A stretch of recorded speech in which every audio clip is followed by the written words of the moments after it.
Hello everyone, I have a few things here that are new to the store and I really wanted to show them to you.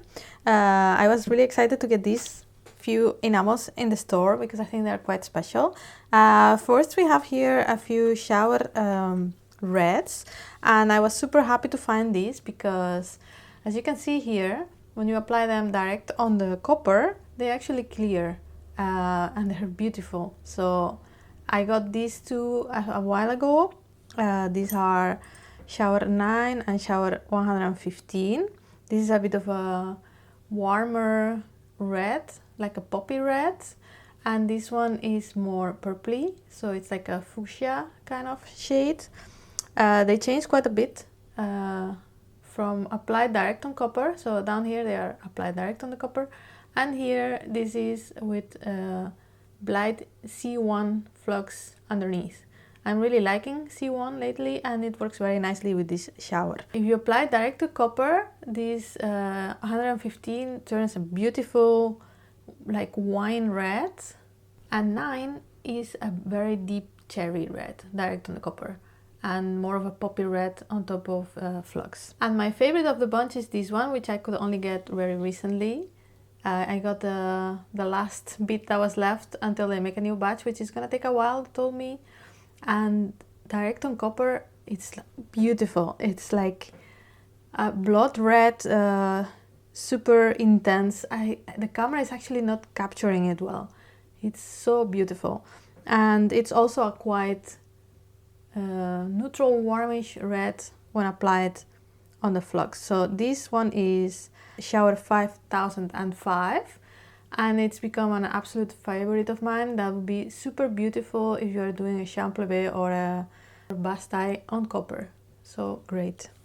So I'm very happy to have these in the store, and I also wanted to get some more interesting fun opalescents.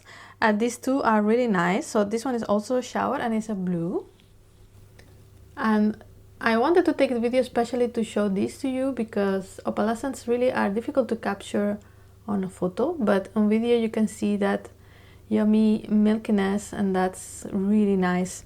So this one works pretty well over flux. As you can see here, direct on silver it reacts like many opalescents do, so you need to apply some silver flux underneath.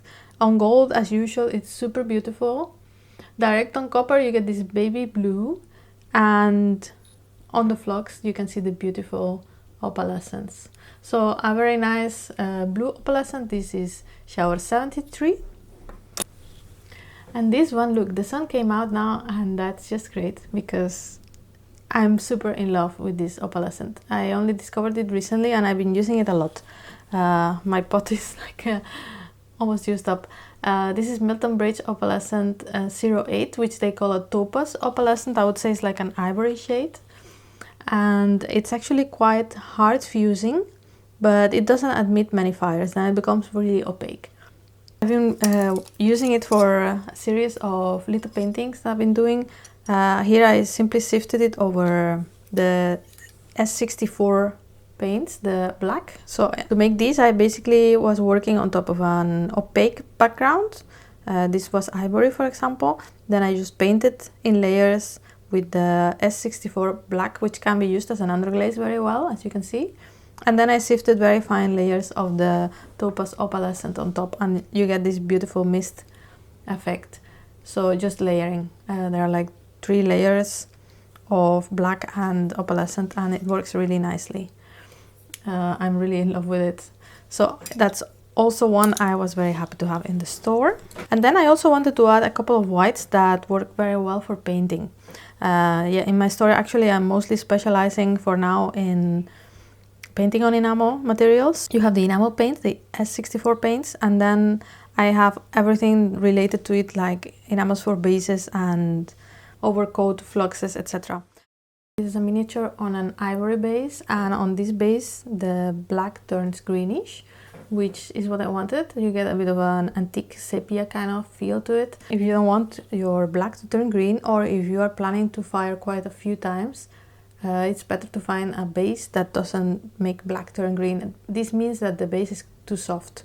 So if you fire this a lot, it's gonna start breaking up a little bit. So I have these tests here that I made for testing white opalescents and white opaques with the S64 paints, and especially on the whites you can see that there is quite a lot of difference. The opalescents, they behave quite similarly. So as you can see here, they all work quite well, although they give a different feel.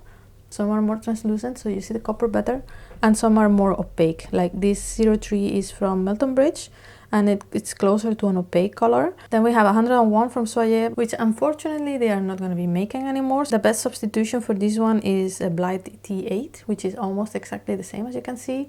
64, my favorite, as you can see here, it's more opaque. It's more like a porcelain base.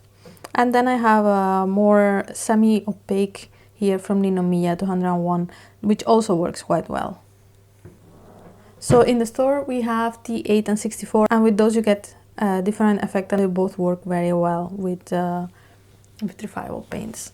And then when it comes to whites, it's quite important to test them because they can react very differently. So here we have this one, which is really very soft and it turns completely green, and also this line here is cadmium red.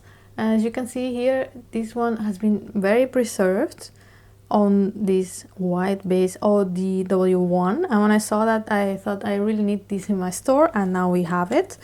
So this is a Melton Bridge opaque white, and it's a dial white, so it's made for old school dials for watches, and it's quite special. It has a funny texture, but when you fire it is like nuclear white, super white, and it responds very well to grinding and firing again to get a perfect flat surface, and all the colors work amazing on it. So this is really recommended by me for a really opaque white base. I really recommend this color. As you can see here, the gold bearing pink will need a bit of a higher fire, and the cadmium is just outstanding how well it preserves in there, and all the other colors work very well. The black gives a beautiful detail, so this is a great base. And I also wanted to have a substitute for Soye 148, which is the white I use on my palettes, for example. It was a harder white, which they stopped making some years ago, and the best substitute I found is Blight T6, which I also now have in my store. So that's the ODW1 is kind of has a relief here. It behaves differently when used with other vitreous enamels, so I would keep it on its own just for a base. But for mixing with other enamels, my recommendation is T6 for a harder base. And it also works quite well. Like black works really great in it. It doesn't turn green, but it's not as outstanding with the cadmium red. That's just amazing. I've never seen anything like this.